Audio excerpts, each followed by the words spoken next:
Hello! ഇന്നത്തെ മാംഗല്യം സീരിയലിൻ്റെ full എപ്പിസോഡിൻ്റെ review ആണ്. അപ്പോൾ ഇന്നത്തെ എപ്പിസോഡിൻ്റെ വലിയൊരു ഹൈലൈറ്റ് നമ്മുടെ ധനുഷ് എന്ന കാമുകനും അവന്തിക എന്ന കാമുകിയും പുതിയതായി സ്നേഹ എന്ന കാമുകിയും തന്നെയാണ്. അതുപോലെ തന്നെ ധനുഷിൻ്റെ അടുക്കളയിൽ വെച്ച ഒരു കെട്ടിപ്പിടുത്തവും അതിനെ തുടർന്നുള്ള ഇനി അടുത്ത് വരാൻ പോകുന്ന എപ്പിസോഡിലെ പുകിലുകളൊക്കെ തന്നെയാണ് എപ്പിസോഡിൻ്റെ വലിയ ഹൈലൈറ്റ്.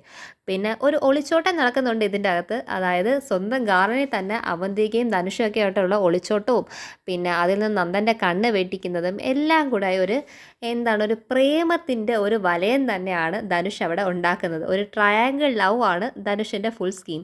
പിന്നെ അത് കൂടാതെ ഒത്തിരി കാര്യങ്ങൾ സച്ചി അർച്ചനയുടെ ആറ്റിറ്റ്യൂഡൊക്കെ ഇന്നത്തെ എപ്പിസോഡിനകത്തുണ്ട്. അപ്പോൾ നമുക്ക് ഡീറ്റെയിൽ റിവ്യൂ നോക്കാം. ഇന്നത്തെ എപ്പിസോഡിനകത്ത് സീരിയൽ തുടങ്ങുമ്പോൾ തന്നെ നമ്മുടെ മാഷും കമലെടുത്തിയും സച്ചി പറഞ്ഞ കാര്യങ്ങളിനകത്ത് സങ്കടപ്പെട്ടിരിക്കുകയാണ്. നമ്മുടെ മാഷാണെങ്കിൽ പൂമുഖത്ത് ചാരി കിടക്കുന്ന കസേരയ്ക്കകത്ത് കിടന്ന് ആലോചിക്കണം. സച്ചി മോൻ വന്ന് പറഞ്ഞതിനെക്കുറിച്ചൊക്കെ ആലോചിക്കണം. സച്ചി പറഞ്ഞില്ലേ, എനിക്കെല്ലാം തന്നെ വ്യക്തമായി മനസ്സിലായിട്ടുണ്ട്. അച്ഛൻ എന്തിനാണ് ഇങ്ങനെ ചെയ്തത്? നിങ്ങൾ രണ്ടുപേരും കൂടെ എന്നെ ചതിച്ചതല്ലേ? എന്നെ ചതിച്ചത് പിന്നെയും സഹിക്കാം, പക്ഷെ നിങ്ങൾ അച്ഛനെയും കൂടെ അല്ലേ ചതിച്ചത്? എന്തിനാണ് ഈ ചതി ഞങ്ങളോട് എന്ന് സച്ചി ചോദിച്ചതിന് മാഷ് ആലോചിച്ച് മാഷിൻ്റെ സങ്കടം വരുവാണ്. അപ്പോഴാണ് കമലേട്ടത്തി അവിടെ വരുന്നത്. കമലേട്ടത്തി വന്നിട്ട് മാഷ് സങ്കടപ്പെട്ടിരിക്കുകയാണല്ലേ, എന്തിനാ മാഷ് സങ്കടപ്പെട്ട് നമ്മുടെ സങ്കടം മറ്റുള്ളവരെയും കൂടെ അറിയിപ്പിക്കുന്നത്? മാഷ് ഇപ്പോൾ സങ്കടപ്പെട്ടുകൊണ്ടിരിക്കുന്നത് കാണും അനൂപ് കണ്ടു കഴിഞ്ഞാൽ അത് മതി. അനൂപ് പിന്നെ എന്തിനാ എന്നൊക്കെയുള്ള ഭയങ്കര ചോദ്യം കാര്യങ്ങളായിരിക്കും. മാഷെ, നമുക്ക് നമ്മുടെ സങ്കടം മനസ്സിൽ ഒതുക്കാനേ വിധിയുള്ളൂ മാഷെ എന്ന് കമലെടുത്തി പറഞ്ഞതൊക്കെ മാഷും ആയിട്ട് സംസാരിക്കുവാണ്. അപ്പോഴത്തേക്ക് മാഷ് പറയും, എന്നാലും കമലെ, നമുക്ക് സച്ചിമോൻ്റെ അടുത്ത് പറയാൻ ഒരു ഉത്തരം പോലും ഇല്ലാതായിപ്പോയല്ലോ. അവനോട് നമ്മൾ എന്തെന്ന് പറയും മാഷെ? നമ്മുടെ മോള് പ്രസവിക്കത്തില്ല എന്നോ? അത് അറിഞ്ഞിട്ട് നമ്മൾ അവൻ്റെ തലയിൽ മനഃപൂർവ്വം പ്രസവിക്കുന്ന ഒരു പെണ്ണിനെ കെട്ടിവെച്ചെന്ന് പറയാൻ പറ്റുമോ? അല്ലെങ്കിൽ നമ്മുടെ അച്ചുമോളോട് നമുക്ക് ഇതൊക്കെ പറയാൻ പറ്റുമോ മാഷെ? നമുക്ക് എന്ത് ചെയ്യാനാ? നമുക്ക് എല്ലാം ഒളിച്ചു വെക്കാനേ വിധിയുള്ളായിരുന്നു. സച്ചിയത്തൊരു സന്ദർഭം വരുമ്പം പറയേണ്ടതായിരുന്നു. പക്ഷേ എന്തെന്ന് പറഞ്ഞിട്ട് പറയുന്ന മാഷെ, ഒന്ന് പറ എന്ന് പറയുമ്പോഴത്തേക്കും കമലത്തിൻ്റെ അടുത്ത് മാഷ് പറയുവാണ്, ഇതെല്ലാം ശരി തന്നെയാണ്, പക്ഷേ സച്ചിൻ്റെ മനസ്സ് ശരിക്കും വിഷമിച്ച് കീറി മുറിഞ്ഞിട്ടാണ് സച്ചി ഇവിടെ നിന്ന് ഇറങ്ങിപ്പോയിരിക്കുന്നത്. അത് കാണുമ്പോൾ നമുക്കറിയാൻ പറ്റും. പിന്നെ അവനായതുകൊണ്ട് അവന് നമ്മുടെ അടുത്ത് മേലുള്ള അത്ര സ്നേഹമുണ്ടായിരുന്ന കൊണ്ട് മാത്രം അവൻ ഇത്രമാത്രം ചോദിച്ചിട്ട് പോയതേ ഉള്ളൂ. അവൻ്റെ സ്ഥാനത്ത് മറ്റാരെങ്കിലും ആണെങ്കിൽ ഇതൊന്നും ആവത്തില്ലായിരുന്നു. അവർ ഇതിൻ്റെ അപ്പുറത്തോട്ടേക്ക് പ്രശ്നം ഉണ്ടാകുന്നത്. അവൻ്റെ സ്ഥാനത്ത് ആരാണെങ്കിൽ ഇങ്ങനെയൊക്കെ തന്നെ പെരുമാറത്തുള്ളൂ. പിന്നെ അവൻ്റെ ഒരു സ്നേഹക്കൂടുതൽ കൊണ്ടാണ് അവൻ ഇത്രയ്ക്കകത്ത് അത് നിർത്തിയിട്ട് പോയതുള്ള കാര്യം. ഇതിൻ്റെ പേര് അച്ചുമോക്കും ഒരു സങ്കടം ഉണ്ടാവാതിരുന്നാൽ മതി എന്നാ എൻ്റെ പ്രാർത്ഥന മാഷെ എന്ന് കമലെടുത്തി പറയുന്നു. അവൻ്റെ അപ്പം അവൻ പറഞ്ഞില്ലേ, അവൻ ഇതൊക്കെ നേരത്തെ തന്നെ അറിഞ്ഞതാ, ഇന്ന് വരെ അവൻ അച്ചുവിനെ അറിയിപ്പിച്ചിട്ടില്ലല്ലോ. അത് തന്നെ ഒരു ആശ്വാസം. പക്ഷെ അച്ചുമോൾ ഇതറിഞ്ഞാൽ അവൾ ഇത് ചോദിച്ച് എന്ത് പ്രതികരണമായിട്ട് ഇവിടെ വരുമെന്നുള്ളതും എൻ്റെ പേടി തന്നെയാണ് മാഷെ. നമുക്ക് എന്നും കുന്നും ഇങ്ങനെ പേടിച്ച് ജീവിക്കാനും ഇങ്ങനെ കരഞ്ഞ് ജീവിക്കാനും ഉള്ളല്ലോ മാഷെ വിധി എന്ന് പറഞ്ഞ് രണ്ടുപേരും സങ്കടപ്പെടും. എന്ത് ചെയ്യാനാ കമലെ, നമുക്ക് രണ്ടുപേർക്കും ഇങ്ങനെ എന്നും സങ്കടപ്പെടുക എന്നതായിപ്പോയല്ലോ വിധി. നമുക്കൊന്നും ചെയ്യാൻ പറ്റത്തില്ല. എന്നാലും മാഷെ, ഈ അവന്തികയും കൂടെ ഇത് അറിഞ്ഞിട്ടുള്ളതാണ്, നമ്മൾ ചതിച്ചതല്ല എന്ന കാര്യം ഞാൻ പറയാൻ വന്നപ്പോൾ എന്തിനാ മാഷ് എന്നെ തടഞ്ഞത്? അത് സച്ചി തീർച്ചയായിട്ടും അറിഞ്ഞിരിക്കേണ്ട ഒരു കാര്യമല്ലേ? ഇത്രയും വരെ സച്ചി അറിഞ്ഞില്ലേ? അപ്പം അവന്തികയുടെ കാര്യം കൂടെ സച്ചി അറിയേണ്ടതല്ലായിരുന്നു. ഞാൻ പറഞ്ഞപ്പോൾ മാഷല്ലേ അത് തടഞ്ഞത്. ഞാൻ എന്ത് ചെയ്യാനാ കമലെ? അത് ഞാനിപ്പം പറയാൻ നിൽക്കുന്നത് സച്ചിക്ക് അത് വലിയൊരു ഷോക്കായി മാറും. അവന്തികയുടെ അടുത്ത് ഇങ്ങനെ ചതിച്ചു എന്നറിയുമ്പോഴത്തേക്കും അവന്തികയുടെ സ്വഭാവമൊക്കെ നമുക്കറിയാമെങ്കിലും നമ്മളോ സങ്കടം അനുഭവിക്കുന്നത്. എന്തിനാ മറ്റൊരാൾക്കും കൂടെ ആ ഒരു സങ്കടം കൊടുക്കുന്നത്? അതും കൂടെയാണ്. അതുമല്ലാതെ അവന്തികയാണ് ചതിച്ചെന്നറിയുമ്പോഴത്തേക്കും സച്ചിക്ക് അവിടെ ദേഷ്യം വന്ന് അവന്തികയുടെ സച്ചി ഭയങ്കര വഴക്കൊക്കെ ഉണ്ടാക്കി കഴിഞ്ഞ് കഴിഞ്ഞാൽ നമ്മുടെ രണ്ട് മക്കളും ആ വീട്ടിലാണ് ജീവിക്കുന്നത്. രണ്ട് മക്കൾക്ക് അവിടെ ജീവിക്കാൻ ഭയങ്കര ബുദ്ധിമുട്ടെന്ന സാഹചര്യമായി പോയല്ലോ കമലെ. ഇതാണ് എൻ്റെ മനസ്സിലെ ഏറ്റവും വലിയ പേടി. പക്ഷേ എന്നിരുന്നാൽ നമ്മുടെ സങ്കടം നമ്മളൊക്കെ തീരട്ടെ കമലെ. നമ്മൾ എന്തിനാണത് മറ്റൊരാൾക്കും കൂടെ ഒരു പാര കൊടുക്കാൻ വേണ്ടി നിൽക്കുന്നത്? അവരെങ്കിലും സന്തോഷമായിട്ട് ജീവിക്കട്ടെ കമലെ എന്ന് പറയുമ്പോഴത്തേക്കും മാഷ് പറയുന്ന പോലെ തന്നെ എന്നാലും മാഷ് എന്ന് പറഞ്ഞ് ഇവർ സങ്കടപ്പെട്ടുകൊണ്ടിരിക്കുമ്പം സാരമില്ല കമലെ, നമ്മുടെ വിധിയല്ലേ എന്ന് പറഞ്ഞ് സങ്കടപ്പെട്ട് അവർ കണ്ണീര് കരഞ്ഞുകൊണ്ടിരിക്കുമ്പോഴാണ് നമ്മുടെ ആവണി മോള് കയറി വരുന്നത്. അച്ചച്ച, ഈ കണക്ക് ആവണിമുള കാണുമ്പോൾ തന്നെ നമ്മുടെ കമലെടുത്തിയും മാഷൊക്കെ കണ്ണങ്ങ് തുടച്ചിട്ട് അങ്ങ് ഇരുന്ന് സന്തോഷം മുഖത്ത് അഭിനയിക്കാൻ നോക്കുകയാണ്. അപ്പോഴത്തേക്കും ആവണിമുള വന്നിട്ട് അച്ചച്ച എനിക്ക് കണക്കൊന്ന് പറഞ്ഞാ എന്ന് പറയുമ്പോഴത്തേക്കും മോൾ അച്ഛൻ്റെ അടുത്ത് പോയി ചോദിക്കുക. അയ്യോ വേണ്ട, അച്ഛൻ അറിയാലോ, ഞാൻ ഒന്ന് തെറ്റിച്ച് ഞാൻ പിന്നെ അച്ഛൻ്റെ അടുത്ത് പോലെ അല്ല. അച്ഛനാണെങ്കിൽ എന്നെ രണ്ടാമത് ഞാൻ ചോദിച്ചാൽ അച്ഛനെ അടിക്കും. അച്ഛൻ പറഞ്ഞു എന്നാൽ ഞാൻ പിന്നെ വേണമെങ്കിൽ പോയി ചോദിച്ചോളാം എന്ന് പറയുമ്പോഴത്തേക്കും നിങ്ങൾ രണ്ടുപേരും കരയുമായിരുന്നു ഞാൻ ഇങ്ങോട്ടേക്ക് വരുമ്പോൾ. നിങ്ങൾ എന്തിനാ സത്യം പറയണം, ഞാൻ വരുമ്പോൾ കരഞ്ഞുകൊണ്ടിരിക്കുന്നുണ്ട്, എന്തിനാ നിങ്ങൾ കരഞ്ഞത് എന്ന് ആവണി മോൾ ചോദിക്കുമ്പോൾ ഞങ്ങൾ കരഞ്ഞൊന്നുമില്ല, അത് മോക്ക് തോന്നിയതാണ്, ഞങ്ങൾ എന്തിനാ അല്ലെങ്കിൽ പിന്നെ കരയുന്നത് എന്ന് കമലെടുത്തി ആവണി മോൾ ചോദിക്കുക. ഇപ്പം ഞാൻ ചോദിച്ചത് എൻ്റെ അടുത്ത് ചോദിക്കുവാന്ന്, നിങ്ങൾ രണ്ടുപേരും കരയുമായിരുന്നു, എന്തോ കാര്യമുണ്ട് സത്യം പറ എന്ന് പറഞ്ഞുകൊണ്ടിരിക്കുമ്പോൾ അനൂപ് കയറി വരുമോ? എന്തുവാ? എനിക്ക് മനസ്സിലാവും, അച്ഛൻ്റെ അമ്മയുടെ സങ്കടം എന്താണെന്ന് എനിക്ക് മനസ്സിലാവും, നിങ്ങൾ കരയുന്നത് എന്തിനാണെന്ന് മനസ്സിലാവും എന്ന് പറയുമ്പോഴേക്കും മാഷം കമലത്തേക്ക് വീണ്ടും ഒരു അത്ഭുതം. എന്താണെന്ന് വെച്ചാൽ ഇനി ഇവനും വല്ലതൊക്കെ അറിഞ്ഞു എന്നുള്ള സംശയത്തിലാണ്. അപ്പോൾ പറയുന്നത് നിങ്ങൾക്ക് നമ്മുടെ ആതിര ഗർഭിണിയായി, എന്നിട്ടും അച്ചുവിൻ്റെ കാര്യത്തിനകത്ത് ഒരു ഗർഭിണി ആയില്ലല്ലോ എന്ന സങ്കടമല്ലേ? നമുക്ക് എന്ത് ചെയ്യാനാ അച്ഛാ? നിങ്ങൾക്ക് രണ്ടുപേർക്കും ഇവിടെ സങ്കടമുണ്ട്, അതുപോലെ അവിടെ സേതു അങ്കിളിനും സച്ചിയുടെയും അർച്ചനയുടെ കാര്യത്തിന് സങ്കടമുണ്ട്. പക്ഷേ എന്നിരുന്നാലും അവർ സ്വന്തമായിട്ടൊരു തീരുമാനം എടുത്തിരിക്കുന്നതല്ലേ, അവർക്ക് ഇപ്പോഴത്തേക്ക് കുട്ടികളൊന്നും വേണ്ടെന്ന്. നമുക്കതിനകത്ത് എന്ത് ചെയ്യാൻ പറ്റും? അവരുടെ ഭാഗ്യവും അവരുടെ തീരുമാനമെല്ലാം ഒരേപോലെ മാറുമ്പോഴത്തേക്കും അവർക്കും ഒരു കുട്ടിയാവും. അമ്മ പിന്നെ ഈ ആതിരെ വിളിച്ചുകൊണ്ട് വരുന്ന കാര്യത്തിന് നമുക്കൊരു ഡേറ്റ് തീരുമാനിച്ചിട്ട് പോകണ്ടേ? അതിന് എന്തൊക്കെ സാധനം വേണമെന്ന് പറഞ്ഞിട്ട് അമ്മ ഒരു ലിസ്റ്റ് ഇട്ടതാ. ഞാൻ അതനുസരിച്ച് എല്ലാ സാധനവും മേടിച്ചുകൊണ്ട് തരാം.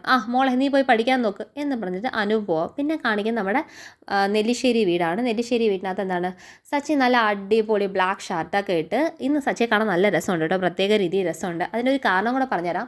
നമ്മുടെ അച്ചു നല്ല ഒരു ബ്ലാക്ക് സാരിയൊക്കെ കൊടുത്ത് ബെഡിനകത്ത് നിന്ന് അച്ചു എന്ത് ചെയ്യുവാണ്, ആ സാരിയൊക്കെ മടക്കി വെക്കുകയാണ്. അപ്പോൾ സച്ചി കയറി വന്നിട്ട് അച്ചുവിൻ്റെ പറയാ, നിൻ്റെ എല്ലാ ആഗ്രഹങ്ങളും ഞാൻ സാധിച്ചു തരാൻ കൂടുതലും നോക്കിയിട്ടുണ്ട്, പക്ഷേ ഒരാഗ്രഹം അത് സാധിച്ചു തരാൻ പറ്റാത്തതിനകത്ത് എനിക്ക് ഇപ്പോഴും ഒരു വിഷമമുണ്ട്. അങ്ങനത്തെ ഒരു ആഗ്രഹം എനിക്ക് ഓർമ്മയില്ലോ സച്ചിയേട്ടാ, അതെന്താഗ്രഹം? അതെ, നീ പറഞ്ഞില്ലേ മമ്മൂട്ടിയെ ടർബോ പോയി കാണണമെന്നത്, അതിന് ഇന്നത്തേക്ക് എന്താണ് നമുക്ക് ഈ വരുന്ന ഉത്രാട ദിവസത്തിന് നമുക്ക് സി കേരളത്തിനകത്ത് എന്താണ് കാണാമെന്ന് പറഞ്ഞിട്ട് സച്ചി എന്താണ് ആ ഒരു കാര്യത്തിന് സർപ്രൈസ് പൊട്ടിക്കുവാണ്. അപ്പോഴത്തേക്കും അന്ന് കാണാൻ പറ്റുന്ന സാഹചര്യം അല്ല എന്നല്ലോ സച്ചിയേട്ടാ, അന്ന് സച്ചിയേട്ടൻ്റെ കുറ്റം കൊണ്ടല്ലോ അവിടെ എന്തൊക്കെ നമ്മുടെ വീട്ടിൽ എന്തൊക്കെ പ്രശ്നമായിരുന്നു, അതുകൊണ്ടല്ലേ നമുക്ക് കാണാൻ പറ്റാഞ്ഞ. അപ്പം നമുക്ക് ഉത്രാട ദിവസത്തിൽ എല്ലാവർക്കും കാണാൻ ടർബോയുടെ ഒരു പ്രൊമോഷനാണ് വരുന്നത്. ഈ ടർബോയുടെ പ്രൊമോഷൻ ആണെങ്കിൽ നമുക്ക് പറയണമല്ലോ, എങ്ങനെ ടർബോയ്ക്ക് അത് ബ്ലാക്ക് ഷർട്ട് ഒരു ഹൈലൈറ്റ് ആണോ, അതുപോലെ തന്നെ നമ്മുടെ സച്ചി അതിനേക്കാൾ ഉഗ്ര ഗ്ലാമറിനകത്ത് തന്നെയാണ് ആ ബ്ലാക്ക് ഷർട്ടിനകത്ത് നിൽക്കുന്നത്. സച്ചി പിന്നെ നല്ല ഫെയർ ഒക്കെ ആയതുകൊണ്ട് ആ കാണാനായിട്ട് കഴുത്തിൽ ആ മാലയും അതുപോലെ തന്നെ ഈ ബ്ലാക്ക് ഷർട്ടൊക്കെ ആയിട്ട് സച്ചി കാണാൻ മുണ്ടൊക്കെ കൊടുത്ത് നിൽക്കുമ്പോൾ സൂപ്പർ ലുക്കായിരുന്നു. ആ താടിയൊക്കെ ആയപ്പോഴത്തേക്കും പിന്നെ അടിപൊളി ലുക്കായിരുന്നു കാണാൻ. അതിൻ്റെ കൂടെ നല്ല പെയറിന് മാച്ചപ്പ് ആവാനായിട്ട് നമ്മുടെ അച്ചും അതുപോലെ തന്നെ ഒരു ബ്ലാക്ക് സാരിയൊക്കെ അത് സൂപ്പർ ലുക്കായിരുന്നു. അപ്പം അതായിരുന്നു അവരുടെ നല്ലൊരു റൊമാൻസ് തന്നെയായിരുന്നു അവർക്കിടയിൽ. കാരണം നമ്മൾ വിചാരിച്ചിരുന്ന സച്ചിക്ക് അർച്ചനയോട് ഒരു ദേഷ്യം പ്രകടിപ്പിക്കുമെന്ന് വെച്ചപ്പം അല്ല, ദേഷ്യമൊന്നും ഇല്ലാത്ത രീതിയിൽ ഇത്ര സൗന്ദര്യ പിണക്കങ്ങളൊന്നുമേ ഇല്ലാതെ അവർ ഹാപ്പിയാന്ന് നമുക്ക് കണ്ടതിനകത്ത് അതൊരു സന്തോഷമുണ്ട്. പിന്നെ കാണിക്കുന്ന നമ്മുടെ രാത്രിയിലാണ്. ഗാർഡൻ ഏരിയക്കകത്തിരിക്കുന്ന നമ്മുടെ കാമുകനായ ധനുഷാണ്. ധനുഷ് ആലോചിക്കുന്നത് വേറൊന്നുമല്ല, പുതിയ കാമുകിയായ സ്നേഹയെക്കുറിച്ചാണ്. സ്നേഹ പേര് പോലെ തന്നെ നല്ല സ്നേഹമുള്ളവൾ, എല്ലാവരെയും പെട്ടെന്ന് സ്നേഹിക്കെന്നാണ് തോന്നുന്നത്. ഇവൾ പകുതിയോളം എന്തായാലും വളഞ്ഞു കഴിഞ്ഞ് ഇനി ബാക്കി പകുതിയും കൂടെ വളച്ചെടുക്കണം, അതിന് എന്താ ഒരു മാർഗം എന്നിങ്ങനെ ആലോചിച്ചുകൊണ്ടിരിക്കുമ്പോഴാണ് ധനുഷിൻ്റെ പഴയ കാമുകിയായ അവന്തിക എന്ന്. സത്യം പറഞ്ഞാൽ ധനുഷിന് ഇപ്പം അവന്തിയോട് അത്ര വലിയ കമ്മിറ്റ്മെൻ്റ് ഒന്നുമില്ല. ധനുഷിൻ്റെ കണ്ണ് മൊത്തം നെല്ലിശ്ശേരി സ്വത്തും ഈ സ്വത്ത് മൊത്തം കൈക്കലാക്കി സ്നേഹയെ കൂടെ ഇതെല്ലാം കൈക്കലാക്കി എടുക്കണമെന്നാണ്. ആരും അതേ ചിന്തിക്കത്തുള്ളൂ. കാരണം അവന്തികയ്ക്ക് വേണ്ടി ഇവിടെ യുദ്ധം ചെയ്ത് ഈ സ്വത്ത് വെട്ടി വീഴ്ത്തി എടുത്ത് അവന്തികയായിട്ട് പോയി ജീവിക്കുന്നതാണോ നല്ലത്, ആരും കല്യാണം കഴിച്ചിട്ടില്ലാത്തൊരു പെണ്ണിനെ കല്യാണം കഴിച്ച് ഈ സ്വത്തിൻ്റെ സ്വന്തക്കാരനാവുന്നതാണോ വലുത്? അപ്പം അത് തന്നെ ധനുഷും ചിന്തിക്കുന്നത്. അപ്പോഴാണ് അവന്തിക ഒന്ന് ചോദിക്കുന്നത്, താൻ എന്തോ ഈ ആലോചിച്ചുകൊണ്ടിരിക്കുന്നത്? ധനുഷ് ഭയങ്കര ആലോചനയല്ലാന്നോ? എനിക്ക് എന്തുവാടോ ആലോചിക്കാനുള്ളത്? ഞാൻ നമ്മളെക്കുറിച്ച് തന്നെ ആലോചിക്കും. നമ്മളെക്കുറിച്ചോ? നിന്നെക്കുറിച്ച് ആലോചിച്ച് എന്നെക്കുറിച്ച് എന്തോ ആലോചിക്കാനുള്ളത്? നിന്നെക്കുറിച്ചല്ലേ എനിക്ക് ആലോചിക്കാനുള്ളൂ. എന്തോ ആലോചിച്ചെന്ന് പറ.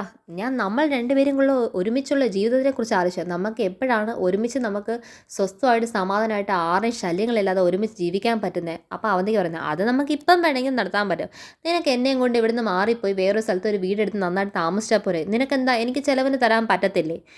ബെസ്റ്റ് ആളോടാ ചോദിക്കുന്നത് ചിലവിന് തരുന്ന കാര്യം. കഴിഞ്ഞ ദിവസത്തെ എപ്പിസോഡിൽ നമ്മൾ കണ്ടതാണ്, നെല്ലിശ്ശേരി വീട് നോക്കി വായി നോക്കിയിട്ട് എന്താണ് സപ്പർ മഞ്ചത്തിൽ കിടന്ന് സുഖമായിട്ട് ഉറങ്ങുകയും 10 പൈസയ്ക്ക് വേണ്ടി ജോലി ചെയ്യാൻ പോകാതെ തന്നെ എല്ലാ കാശും കിട്ടി സുഖമായിട്ട് ജീവിക്കുന്ന ഒരു കാര്യത്തിനെക്കുറിച്ചും പണിയെടുക്കാതെ കാശിൽ ജീവിക്കുന്ന കാര്യം ആലോചിച്ച് ധനുഷിനടുത്താണ് തന്നെ പോറ്റിക്കൂടെ എന്ന് ചോദിക്കുന്ന അവന്തികയുടെ കോമഡി ഇരിക്കുന്നത്. അപ്പോൾ ധനുഷ് പറയുന്നത്, അതൊക്കെ എനിക്ക് ഇപ്പോഴും പറ്റും, പക്ഷെ അതല്ലല്ലോ നമ്മുടെ കാര്യം. നിൻ്റെ അച്ഛനെ കൊന്നവർ, നമ്മുടെ കുഞ്ഞിനെ ഇല്ലാതാക്കിയവർ, ഇവരോട് പകരം വീട്ടണ്ടേ? ഈ പകരം വീട്ടി ഈ കുടുംബത്തിന് ആണിവേര് അടിത്തറ ഇളക്കിയിട്ട് വേണം നമുക്ക് ഇവിടുന്ന് പോകാൻ. നമ്മൾ ഒരുമിച്ചൊരു ജീവിതത്തിന് പോകുന്നതിന് മുമ്പേ ഈ കുടുംബത്തിൽ ഒരു നാഴിക അവസാനം പോലും ഉണ്ടാകാൻ പാടില്ല. എല്ലാവരും ഇതോടെ മുച്ചൂടും ഇല്ലാതായിട്ട് വേണം നമ്മൾ തമ്മിലുള്ള ഒരുമിച്ചൊരു ജീവിതമാക്കാൻ. അപ്പോഴത്തേക്കും അവന്തിക പറയുന്നുണ്ട്, നിനക്ക് ഈ ചൂടും വാശിയൊക്കെ എപ്പോഴും വേണം, ഇതേ ദേഷ്യം വൈരാഗ്യം നിനക്ക് വേണം. ചിലപ്പോഴൊക്കെ എനിക്ക് നിൻ്റെ പ്രവൃത്തി കണ്ടാൽ തോന്നിപ്പോവും നിനക്ക് ഈ പറയുന്ന ഇതല്ലാതെ ചിലപ്പോൾ നിൻ്റെ ആറ്റിറ്റ്യൂഡിൽ തോന്നും നിനക്ക് ഈ വാശിയൊന്നും ഇല്ലാന്ന് തോന്നുന്നൊക്കെ അവന്തിക പറയുമ്പോഴത്തേക്കും ധനുഷ് പറയും, എനിക്ക് നീ പറഞ്ഞു വരുന്നത് എന്താണെന്ന് മനസ്സിലായി.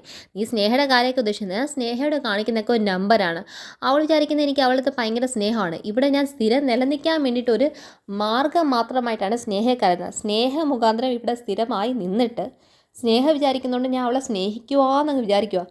സ്നേഹിക്കുമെന്ന് അവൾ വിചാരിക്കുന്ന കൈ കൊണ്ട് തന്നെ എൻ്റെ കൈ കൊണ്ട് ആദ്യം കൊല്ലപ്പെടാൻ പോകുന്നത് സ്നേഹ തന്നെയായി. അത് കേൾക്കുമ്പോൾ അവന്തിക്ക് ഭയങ്കര സന്തോഷമാവാണ്. കാരണം എന്തായാലും സ്നേഹയെ കൊല്ലുമല്ലോ, തൻ്റെ കാമുകൻ തന്നെ മാത്രമാണല്ലോ എന്നുള്ളൊരു സന്തോഷത്തിൽ ഇരിക്കുമ്പം പറയുവാണ്. അവൾ വിചാരിക്കുന്നത് ഞാൻ തലോടുന്ന കൈ കൊണ്ട് തന്നെ ഞാൻ അവളുടെ കഴുത്ത് എൻ്റെ ഈ 2 കൈ കൊണ്ട് പിടിച്ചങ്ങനെ ഇരിക്കും. ഇത് കേട്ട് അവന്തിക കൂടുതൽ സന്തോഷമായിരിക്കുമ്പോഴാണ് അവന്തിക അടുത്ത് ധനുഷ് പറയുന്നത്, നീ എന്നെ ഇന്നലെ വിളിച്ചായിരുന്നല്ലോ. അപ്പം അവന്തിക പറയുന്നത്, ഞാൻ നിന്നെ ഇന്നലെ എത്ര വട്ടം വിളിച്ചു, നീ ഇപ്പം അതൊന്നും റെസ്പോണ്ട് ചെയ്യുന്നില്ലല്ലോ, അതെക്കൊണ്ടല്ലേ എനിക്ക് ഈ സംശയം എന്ന് പറയുമ്പോഴത്തേക്ക് നീ എന്താ വിചാരിക്കുന്നത്, ഞാൻ ചുമ്മാ ഇരിക്കുമെന്നാണ് വിചാരിക്കുന്നത്. ഇന്നലെ ഞാൻ നന്ദൻ്റെ അടുത്ത് ഈ കുടുംബത്തിൻ്റെ സ്വത്ത് വിവരത്തിനെക്കുറിച്ച് ചോദിക്കുവാണ്. അത് ഒരു സെൻറ്റോ ഒരു അണാ പൈസയോ പോലും നമുക്ക് നമ്മുടെ കയ്യിൽ നഷ്ടപ്പെടാൻ പാടില്ല. നമ്മുടെ നഷ്ടപ്പെട്ട കുഞ്ഞിനുള്ള വിലയാണ് ഈ നെല്ലിശ്ശേരിയുടെ സമ്പൂർണ്ണ സമ്പാദ്യം എന്ന് പറയുന്നത്. ആ സ്വത്ത് മൊത്തമാണ് ഞാൻ എൻ്റെ കുഞ്ഞിനിട്ടിരിക്കുന്ന വില. അതുകൊണ്ട് നമ്മുടെ കയ്യിൽ നിന്ന് ഒരു സ്വത്തിൻ്റെ ഒരു കണിക പോലും നഷ്ടപ്പെടുത്താതിരിക്കാനായി നമുക്ക് ഇവർക്ക് എന്തൊക്കെ ഉണ്ടെന്നുള്ള സമ്പൂർണ്ണ വിവരം അറിഞ്ഞിരിക്കണം അവന്തിക. ഞാനിങ്ങനെ ഓരോ കാര്യത്തിന് പ്രവർത്തിക്കുക. നീ ഇന്നലെ നാഴികയ്ക്കാണ് രക്ഷപ്പെട്ടത്, അല്ലെങ്കിൽ നിൻ്റെ കോൾ വന്നത് നന്ദൻ കാണണ്ടേ അത്, എന്നാൽ പിന്നെ തീർന്നേനെ. ഇവിടെ തന്നെ ആയാലും നീ എന്നെ വന്ന് കാണുന്നത് കുറയ്ക്കണം. കാരണം എന്ന് വെച്ചാൽ ചുറ്റിനും ക്യാമറയും കാര്യങ്ങളും ആൾക്കാരും നിൽക്കുന്നത്. നമ്മളെങ്ങാനും കണ്ടു കഴിഞ്ഞ് കഴിഞ്ഞാൽ പിന്നെ അതോടെ തീർന്നു കഴിയും. അവനെ അവനീ പറയുന്നത്, നമ്മൾ തമ്മിൽ കാണുന്നതിന് എന്തോ, ധനുഷ് ഇപ്പം ഈ കുടുംബത്തിലൊരു അംഗത്തിൻ്റെ പോലെയല്ലേ, നമ്മൾ തമ്മിൽ മിണ്ടിയാറൊന്നും ഒരു കുഴപ്പമില്ല എന്ന് പറഞ്ഞുകൊണ്ടിരിക്കുമ്പോഴാണ് അങ്ങനെ അല്ല എന്ന് ധനുഷ് പറയുമ്പോഴത്തേക്കും നേരെ നമ്മുടെ നന്ദനും ഗാർഡൻ ഏരിയയിലേക്ക് ഫോണും കൊണ്ട് വരുവാണ്. നന്ദനെ കണ്ടതും കാമുകിയുടെ കൈയും പിടിച്ച് കാമുകനും കാമുകയും കൂടെ ഓടി മരങ്ങളൊക്കെ ഇരിപ്പുണ്ടല്ലോ അതിൻ്റെ നിഴലിനകത്ത് പോയി അങ്ങ് പതുങ്ങിയിരിക്കുവാണ്. അപ്പോഴത്തേക്കും നന്ദൻ ഇവരെ കണ്ടില്ല. നന്ദൻ വന്ന് ഫോൺ നോക്കിക്കൊണ്ട് അവിടുത്തെ പോർച്ചിൽ എന്താണുള്ള ഒരു ചെയറിനകത്ത് ഇരിക്കുവാണ്. ഇരിക്കുമ്പോഴത്തേക്കും അവന്തിക്ക് അവിടെ നിർത്തിയിട്ട് നേരെ ധനുഷും നന്ദൻ്റെ ബാക്കിലോട്ടേക്ക് വന്നിട്ട്, സാർ ഉറങ്ങിയില്ലയോ? ധനുഷ് ഉറങ്ങിയില്ലേ? ഇല്ല സാർ, ഞാൻ ഈ ഭാവി ജീവിതത്തിനെ കുറിച്ചൊക്കെ മുന്നോട്ടേക്കുള്ള കാര്യത്തെക്കുറിച്ച് ആലോചിച്ചുകൊണ്ടിരിക്കുകയാണ്. ധനുഷ് ഇനിയും കുറേ ജീവിതം അങ്ങോട്ടേ കിടക്കുമല്ലേ, ആലോചിക്കാവുന്നല്ലേ ഉള്ളൂ. ധനുഷിന് പിന്നെ ഞാൻ അറിഞ്ഞിടത്തോളം ഗേൾ ഫ്രണ്ടോ ലവോ ഒന്നും ഇല്ല, അഫെയർ ഒന്നും ഇല്ല എന്നാണ് തോന്നുന്നത്. അതോ താൻ എൻ്റെ അടുത്ത് മറച്ചു വെച്ചാൽ വല്ല റിലേഷൻഷിപ്പ് ഉണ്ടോടോ എന്ന് പറയുമ്പോൾ, ഇല്ല സാർ, നമുക്ക് എവിടെയാണ് ഈ റിലേഷൻഷിപ്പിനെ കുറിച്ചൊക്കെ. അങ്ങനെയല്ല ധനുഷ്, അതൊക്കെ ചിന്തിക്കണം. കാരണം ഒരു പെണ്ണ് ആയിരിക്കും നമ്മുടെ വിജയത്തിൻ്റെ പിറകിലുള്ള കാര്യം. അങ്ങനത്തെ ഒരു സ്ത്രീയാണോ സാർ അവന്തിക മാഡം സാറിന് എന്ന് പറയുമ്പോഴത്തേക്കും എന്നും പറയാം എന്ന് പറഞ്ഞിട്ട് വീണ്ടും ധനുഷ് പറയുവാണ്, പിന്നെ ഈ വിധ വാചകങ്ങളൊക്കെ സാറിനെ പോലെയുള്ള ആൾക്കാർക്കല്ലേ ഉള്ളൂ, നമ്മൾ പാവങ്ങളാണ്, നമുക്ക് എങ്ങനെ അതൊക്കെ സൂട്ടാവുന്നത്? അല്ലടോ, ഒരു പെണ്ണായിരിക്കും നമ്മുടെ വിജയത്തിൻ്റെ പിറകിലുള്ള ഒരു കാരണം എന്ന് എല്ലാവരും പറയുന്നത് സത്യം തന്നെയാണ്. അപ്പോൾ സാറിൻ്റെ ജീവിതത്തിൻ്റെ ആ ഒരു വിജയത്തിൻ്റെ ഒരു പവർഫുൾ ലേഡി അവന്തിക മാഡം ആയിരിക്കല്ലേ? എനിക്ക് എപ്പോഴും മാഡത്തിനെ കാണുമ്പോൾ തോന്നാറുണ്ട്, അത്രയും ഒരു പവറൊക്കെ ഉള്ള ഒരു ലേഡിയൊക്കെ നമ്മുടെ ജീവിതത്തിൽ ഉണ്ടെങ്കിൽ ഇതൊക്കെ പറയുന്നത് സത്യമാണെന്ന് തോന്നാറുണ്ടെന്ന് പറയുമ്പോൾ നന്ദൻ ഊറി ചിരിച്ചിട്ട് പറയോ, പിന്നെ കാര്യമാണ്. കാരണം ചിലപ്പോൾ നമ്മുടെ കൂടെ നിന്ന് നമ്മളെ ഉയർത്തുന്നവളായിരിക്കും നമ്മുടെ പിറകിലെ വിജയത്തിൻ്റെ സ്ത്രീ, അല്ലെങ്കിൽ നമ്മുടെ കൂടെ നിന്ന് നമ്മളെ സ്നേഹിച്ച് നമ്മളെ ചതിക്കുന്നവളായിരിക്കും. അവളുടെ മുന്നിൽ ഒരിക്കലും തോക്കാനേ പാടില്ല എന്ന് വിചാരിച്ചിട്ട് നമ്മൾ സ്ഥിരം ജയിക്കാൻ തോന്നും. എങ്ങനെ നോക്കിയാലും ഒരു പെണ്ണ് നമ്മുടെ വിജയത്തിൻ്റെ പിറകിൽ കാണും. അത് അവളുടെ ചതി കൊണ്ടാകാം, അല്ലെങ്കിൽ അവളുടെ നന്മ കൊണ്ടാകാം. എന്താണെങ്കിലും വിജയം നമുക്ക് തന്നെ എന്ന് നന്ദൻ പറയുന്നത്. അപ്പം ധനുഷ് ചോദിക്കുക, അപ്പോൾ അവന്തിക മാഡം സാറിന് ചിരിച്ചുകൊണ്ടെന്ന് ചതിക്കുന്നതാണോ സാറ് പറയുന്നത്? അങ്ങനെയാണോ സാർ വിജയിക്കുന്നതെന്ന് പറയുന്നത്? അല്ല, അവന്തിക എൻ്റെ ഇഷ്ടപ്പെട്ട ഭാര്യയല്ലേ, അവന്തിക എന്നെ വളരെ സ്നേഹിക്കുമല്ലേ, അവളുടെ ഈ സ്നേഹം കാണുമ്പോഴാണ് എനിക്കങ്ങ് വീർപ്പം മുട്ടുന്നത്. ഈ പറയുന്ന കേട്ട് തന്നെ അവന്തിക എന്താണെന്നറിയോ, മനസ്സിനകത്ത് ഓരോ കാര്യം ചെയ്യുന്നത്, ഇവന് വല്ല ആവശ്യമുണ്ടോ, വെറുതെ അയാളുടെ വായി കോലിട്ട് ഇളക്കാൻ വേണ്ടിയിട്ട് നടക്കുവാണെന്നൊക്കെ അവന്തിക ചിന്തിച്ചുകൊണ്ട് അവിടെ നിൽക്കുമ്പോഴത്തേക്കും അപ്പം മാഡത്തിന് സാറിൻ്റെ അടുത്ത് ഭയങ്കര സ്നേഹമാണല്ലേ? ഉടനെ നന്ദനും പറയുന്നുണ്ട്, പിന്നെ അവന്തിക എൻ്റെ അടുത്ത് ഭയങ്കര സ്നേഹം, അതുപോലെ എനിക്ക് തിരിച്ച് അവളോട് ഭയങ്കര സ്നേഹമാണ്. അവളെ ഞാൻ മിക്കവാറും സ്നേഹിച്ച് അങ്ങ് കൊല്ലാനാണ് വകയുള്ളതെന്ന് പറയുന്നത്. പിന്നെ ഒരു കാര്യമുണ്ട്, അപ്പോഴത്തേക്കും ധനുഷ് പറയുന്നുണ്ട്, അവന്തിക മാഡത്തിന് വലിയൊരു ഭാഗ്യമാണെന്ന് പറയും. പിന്നെ അവന്തിക്ക് ഭയങ്കര ഭാഗ്യമാണ്, പിന്നെ അവൾ ഈ ഭാഗ്യം കൊണ്ടങ്ങ് നടക്കണം. അവളുടെ ഭാഗ്യം കൂടി ദൈവം അവളങ്ങ് നേരത്തെ വിളിക്കുമെന്നുള്ളതാണ്. കാരണം ചില ഭാഗ്യങ്ങളൊക്കെ കൂടിക്കഴിഞ്ഞാൽ ദൈവം നേരത്തെ അങ്ങനെയുള്ളവരെ അങ്ങ് വിളിക്കുമെന്നാണ് പറയുന്നത്. അങ്ങനെയൊന്നും വിളിക്കാതെ അവൾക്ക് നല്ല ആയുസ് കൊടുക്കണമെന്നാണ് എൻ്റെ നിത്യേന പ്രാർത്ഥന. ഇതൊക്കെ കേൾക്കുമ്പം എന്താണെന്ന് വെച്ചാൽ ധനുഷിനും ധനുഷിന് അത്ര വലിയ സങ്കടം തോന്നില്ല, രസമേ തോന്നുള്ളൂ. പക്ഷേ അവന്തിക്ക് എന്താണെന്നറിയാം, ടെൻഷനും ദേഷ്യം വരുന്നുണ്ട് ഇങ്ങേറൊരു എന്ന രീതിക്കകത്ത്. പിന്നെ അപ്പോഴത്തേക്ക് അവർ സംസാരിച്ച, എന്നാൽ പിന്നെ ഗുഡ് നൈറ്റ് സാർ, എന്നാൽ പിന്നെ ധനുഷ് പോക്കോന്ന് പറഞ്ഞിട്ട് രണ്ടുപേരും തമ്മിൽ അവിടെ ബായ് പറഞ്ഞങ്ങ് ഇറങ്ങുവാണ്. പിന്നെ ധനുഷ് അവിടെ തന്നെ വീണ്ടും ആ പോർച്ചിൽ തന്നെ ഇരിക്കുവാണ്. അവന്തിക്ക് മെല്ലെ നന്ദൻ്റെ കണ്ണ് വെട്ടിച്ച് അകത്തേക്ക് കയറി കഴിഞ്ഞ്. പിന്നെ നമ്മൾ കാണിക്കുന്ന അടുക്കളയാണ്. നമ്മുടെ കിച്ചണിനകത്ത് നമ്മുടെ മീരയേട്ടത്തിയുണ്ട്, അതുപോലെ നമ്മുടെ സ്നേഹയുണ്ട്. സ്നേഹം ഒരു ജാറിലേക്ക് വെള്ളം ഒഴിക്കുവാണ്.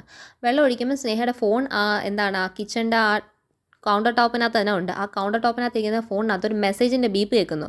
അപ്പോഴത്തേക്ക് ഇവൾ ഈ ഫോൺ ഉടൻ തന്നെ എടുത്ത് നോക്കുന്നത് മീരയുടെ അതുപോലെ തന്നെ ശ്രദ്ധിക്കുന്നുണ്ട്. എന്നിട്ട് മീരയുടെ ഒന്നും ചോദിക്കുന്നില്ല, കാരണം ചോദിക്കുന്നത് ശരിയല്ലല്ലോ.